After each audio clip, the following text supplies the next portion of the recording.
The question was raised by Alan Parr in a video he did recently entitled, "Should Christians Vote Democrat?"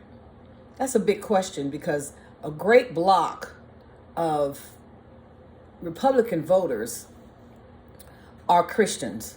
And there's a reason why most Christians are voting Republican. And there's a great deal of African Americans that are Christians and are voting Republican, and they have a reason for doing that. I enjoyed the video, and I would just like to talk about that today. My name is Verna Bolden. My YouTube channel is Just So You Know It All. My purpose for being on this platform is to talk about issues that we all face every day and what God has to say about it. As a Christian, I have found in my 73 years that God has something to say about everything that concerns his creation.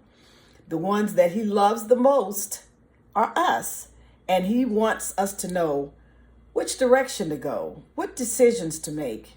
I want to talk about that today, about why Christians may vote Democrat in this election.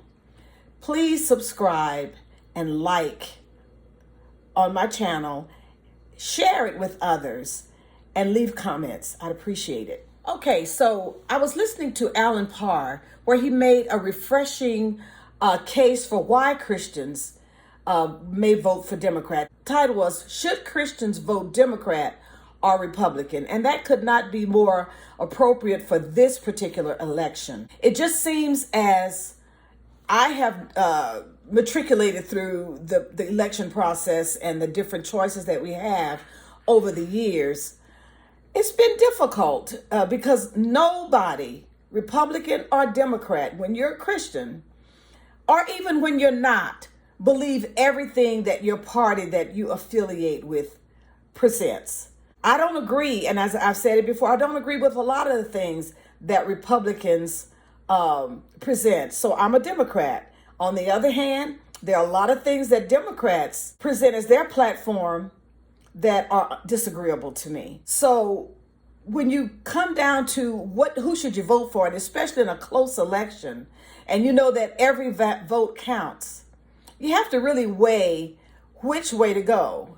And I've shared before that I have voted Republican for the president more than once because I looked at the issues before me, the policies and the standing of the candidate that was running, and I just had to go another way. Today, I would like to look at something that has been very out in the open, a very major issue that brings most Christians to a screeching halt when it comes to voting for someone that is pro-choice, which means that you can choose whether you have an abortion or not, and the government should not be involved. Unfortunately, that's not the case in the Democratic election process for Republicans and Democrats. They've made it not a choice of whether the government will pay for it or not, so much as whether or not you should have one, especially given the climate of the very strict Republican stand right now on abortion, where they've sent it back to the states. The states can decide to prosecute the person that had the abortion, the DNC, the doctor that performed it, giving it a 6-week ban in many places, where you've got someone that wants to have an abortion. That means to end the life of their unborn child in the womb.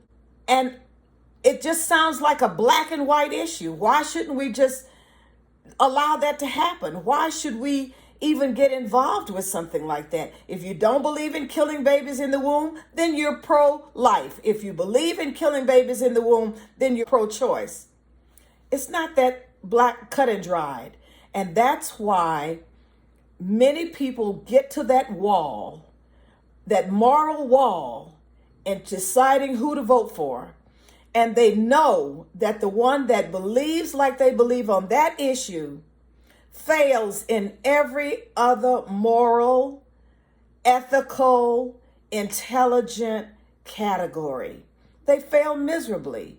They're doing things that nobody would even allow their children to do, their best friend to do.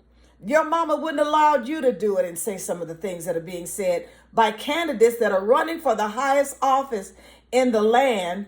But because they say they're pro-life and not pro-choice, we stand on tiptoes, hold our noses, and vote for a Republican candidate.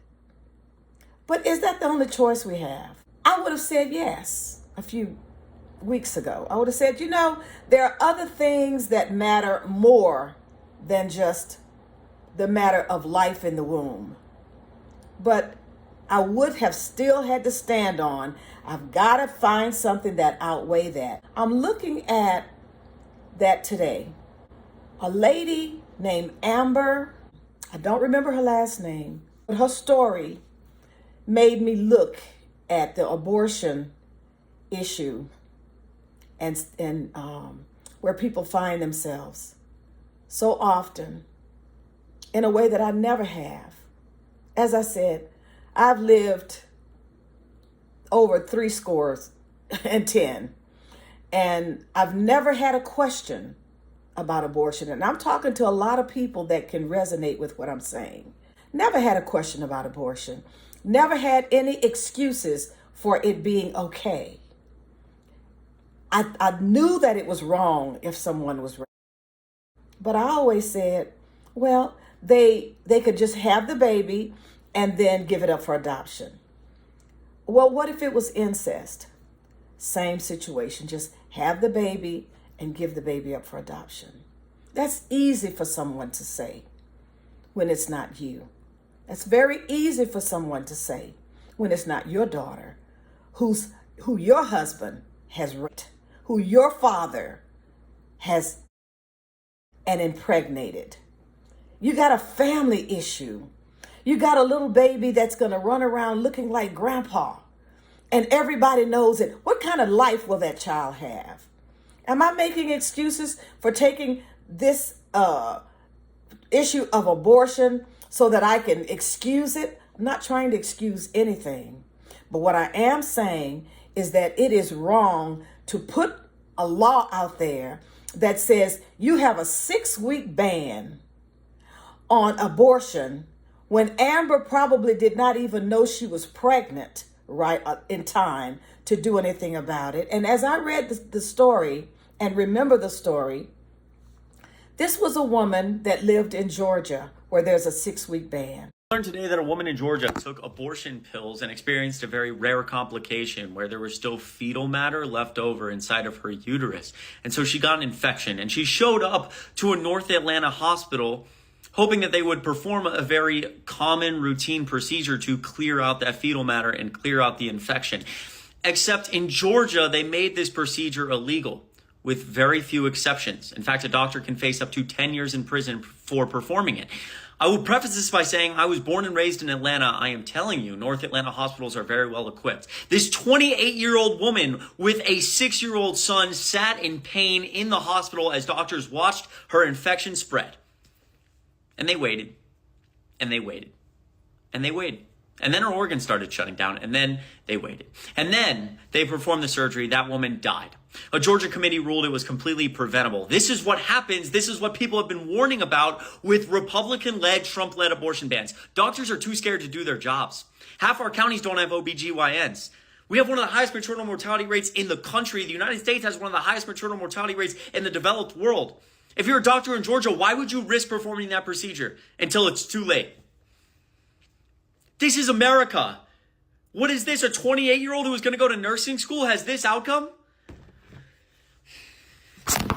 So this woman, single mother of a 6-year-old son, took off work and borrowed a car and went to North Carolina, where abortion is still legal, after 6 weeks. Had the abortion, they gave her the abortion pill. She drove back home under the advice that she should stay a little longer in North Carolina to make sure she was okay. But apparently she couldn't take off more time from work.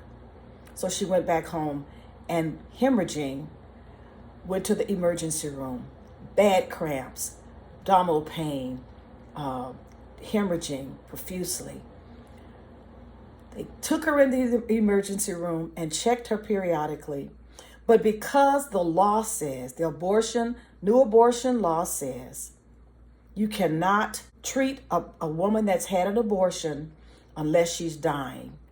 This woman was clearly in very mortal danger. And she died, waiting to be treated, waiting for a D&C that would complete the abortion that did not end the child's life. Well, end the child's life, but there was too much fetal tissue still left in her body, and sepsis took over, and infection and all the other things that went along with that. After hours of pleading for help, pleading for her life, mother of one 7-year-old child died needlessly because the cold law that someone sat in a room and decided was right for everyone was wrong for Amber. And she died. That touched me.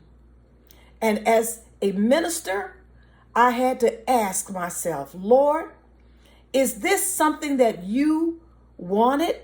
Did you want that unborn baby to be saved, even if the mother made a wrong decision in thinking that I can't provide, I'm trying to get another job that pays better, that has better benefits, but I can't have, and these children, this woman was pregnant with twins. She just didn't see any light at the end of the tunnel. She didn't know any other thing to do but abortion. And you know that most people don't just sit down and say, oh, I think I'm going to go kill my baby. Most people don't do that. Most people don't even have abortions just for convenience. I don't know what was in the mind of every person that's ever had an abortion. But I know that this woman's back, she felt, was up against a wall, and there was no other way. We have to put ourselves not only in the other person's shoes, Christians, and people that care about other people. We have to put ourselves in those people's shoes and say, what would I done? What would I have done? What would I have chosen had it been me? What would I have chosen had it been my daughter or my granddaughter? It's very easy to say what you would do for somebody that you don't know. But what would you do if you knew the person, and you knew the person that, if it was a case of incest, you knew the person that abused the child, and you knew the child, and you knew what kind of life that baby would have if you chose not to have an abortion, and that child is running around in the family and everybody's whispering. Many people that are never even reported, let alone once they find out they're pregnant, announce that. What if it's someone you knew? What if it's someone in the house? What are you going to do? Or am I advocating for, well, just have an abortion? Absolutely not. I don't think most people that have any kind of intelligence, let alone the wisdom of God, would advocate for that. But what I am saying is, let's not make laws and rules that punish someone that God is not punishing. Come on, I want you to hear me today. What does God say about abortion? Christians who are choosing to vote for the message without the messenger, who excuse the messenger. Alan Parr excused the messenger in his video that I actually enjoyed listening to his side. He tried to give a balanced two sides of how people that read the same Bible, serve this and love the same Jesus, go to the same churches, could choose abortion and so vote Democrat. That's what he's saying. You have to come to that.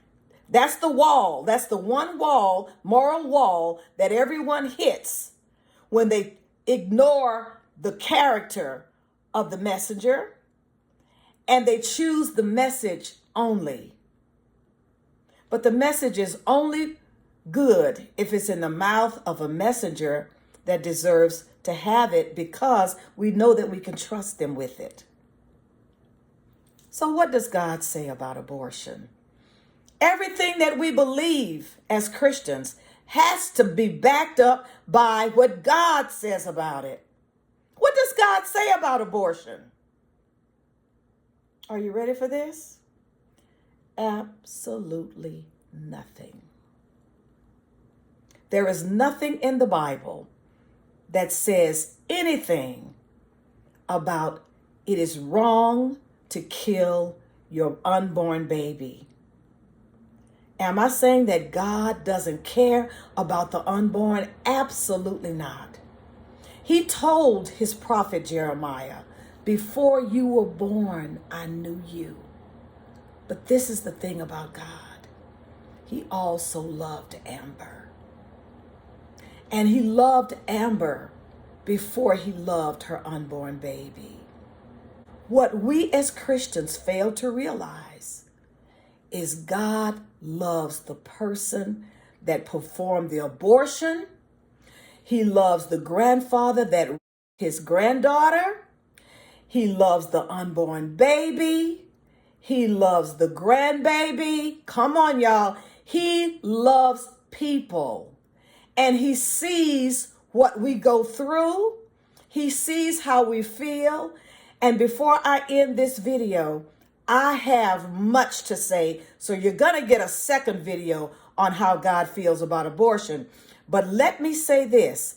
God loves the person that he made and knows before and puts that person's life ahead of anything that's not yet. That other baby, that little baby in the womb is a not yet. But Amber was here. We don't know how she prayed in that borrowed car as she drove to North Carolina for forgiveness for killing her twins. We don't know what kind of relationship she developed with God as she laid on that gurney begging somebody to save her life so she could go home to her 6-year-old son. We don't know how she cried out to God and God heard her prayers and loved her and had compassion. And that is the caveat. Where is the compassion? We can't have religion without relationship. And relationship promotes compassion and empathy. One of the things missing from the Republican Party with all of your policies and platforms is that you forget about compassion when you pass laws that don't back up what you say about the unborn. Don't have an abortion, but you don't support a health care bill. Don't have an abortion, but you don't support health and school lunches and daycare. You don't support things that support the mother having the baby. Let's be clear. There's never been a problem for a rich person to have an abortion. People have been killing their babies before the government got involved and before the Republicans made it a hot ticket item to win. God saw the unborn babies being killed in their mother's womb before it became a political hot button. So understand this. We are not doing God any favors when we turn a deaf ear to the cry of people that have a child out of wedlock that they don't want to have. We're ignoring the person that's pregnant. We're ignoring the mother. Am I saying that God doesn't care about the unborn? He absolutely does. But we cannot be stopped at a wall that we call the only wall of morality and conduct that God approves of in this world if we do not consider the mother, and we do not consider the circumstances, and we do not consider the cries that come from people that just need some help. If we're not willing to give them the help to have that baby, to adopt that baby, then we should shut our mouths and be on God's side on this. Think about what I've said. Think about how God feels about that little boy that's crying for his mother today. Where's the compassion? Where's the compassion for those that, because God took the laws off of the hard tablets of stone in Moses' day, and he said, I have now transformed those commandments, thou shalt not kill, to your heart. Why did he do that? Because a cold, hard stone of policy and laws and commandments do not feel, do not have compassion. It just is. And if we have taken God and put him back on the tablets of the 10 Commandments, then we're out of order. Because in the new covenant that Jesus brought and ratified takes us from Moses and the 10 Commandments to the royal law of love where Jesus lives. And Jesus said, I don't give you the law to live by. You're no longer under the law. You're under grace. And grace says, love God first with all your heart and mind and strength. And then I want you to do something else. Love your neighbor. Love the Ambers of the world that feel like they have no other choice. She was a good mother. She wasn't neglectful. She was a good mother. Yet she lost her life at the hands of the law that we created. 6-week ban on abortion.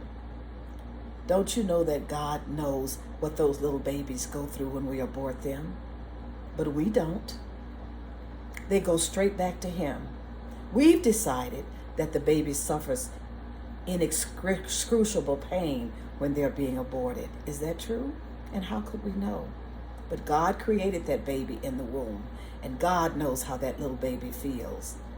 But we know how Amber feels because we have felt, maybe not the exact same pain, but we know how it feels to hurt and be in pain and bleeding. And in her case, knowing that she was fighting for her life alone.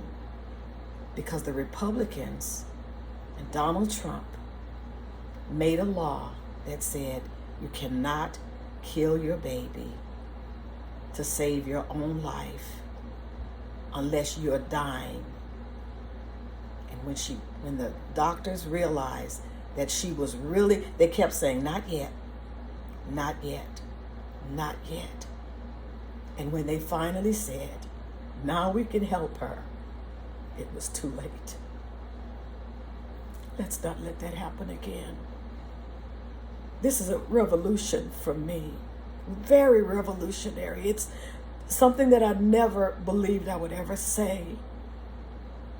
But I have to go with what God says. And in my next video, I've already told you, God says nothing about abortion in the Bible. He says much about innocent life. And he even speaks about life before birth. But he does not say anything that anti-abortionists say. He's pro-life, and so am I, and so should we all be. But that life has to include the life of the mother. This is Verna Bolden. I hope that something I've said will resonate with you. And if you love Jesus, it has. I'm going to do another video after this one. And I'm going to share with you why Alan Parr was wrong in leaving Christians with only one choice. He had a picture of a little unborn baby, and it touched my heart so much. That little unborn baby's life being ended by abortion. But the story of Amber and the millions of Ambers in the world also touched my heart. And so I had a decision to make, and we have a decision to make. Do we vote Republican and forget Amber? Or do we vote and save that little baby, those little babies? They weren't saved. They were aborted badly, and she died as well. Or do we look at it from how God sees it? And in my opinion, there's no other way to look. There used to be a mantra that was, what would Jesus do? Let's ask ourselves, if Jesus were there, looking at the situation with Amber, in the car with her as she was driving, would he be judging her and berating her and chastising her? We don't have to try to figure that out. We can look in scripture and see. The woman that was caught in adultery needed to be stoned according to the hard law. Moses' law said stone her. The man that she had committed adultery with wasn't there. There was nothing about him said. They only dragged her before Jesus, the rabbi that was preaching standards of the kingdom of God. And they said, look at this woman, caught right in the act of adultery. What you gonna do with her? Like Amber, she was on her way to have an abortion and kill her twins. What did Jesus say? He told the men that brought her, that stood there waiting for his answer in agreement with them, to kill her. He said, whichever one of you has never sinned, you do it. I want you to cast the first stone at her and kill her. Any of you that can actually say before me that you're not guilty of sin, because make no mistake about it, abortion is sin, but so is adultery, and so is lying, and so is cheating on your taxes. Are we going to make a case for every one of those? You say, well, innocent life wasn't lost. Innocent life was lost. Amber should not have died. Many people in this country should not have died that were innocent, but they were already born. We cannot park our wagons and pitch our tents at one sin and say, this is the only one. And we'll put a person of immoral character in the White House because we have to make sure that we protect the unborn. We don't care two figs about those that are born. We make laws that make sure that they don't get any help. But we're going to make sure that the unborn are cared for. Come on. Does Jesus feel that way? Does God feel that way? Jesus had an opportunity to answer that question. And what he said was, if any of you are without sin, cast the first stone at her. I'm going to let you kill her. But he knew their hearts, and he knew their actions, and he knew that they were sinners, and they knew they were sinners. And guess what?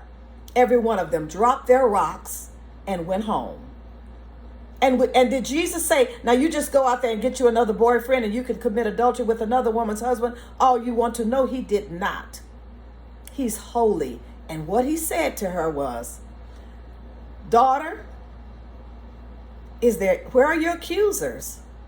Where are those that wanted to kill you for being caught sinning? She said, they're gone, my Lord. I don't see them anymore. And what did he say? He said, go. And you don't sin anymore either. Go and sin no more. I suspect that's what he told Amber in that car that morning. I suspect that's what he told her when she laid on the gurney dying, as she cried out to him. What are we going to do? Are we going to save the Ambers and the unborn? Are we going to do what Jesus would want us to do? Are we going to vote the way God would want us to vote? You don't have to answer that yet. I have more to share. This is Verna Bolden, signing off.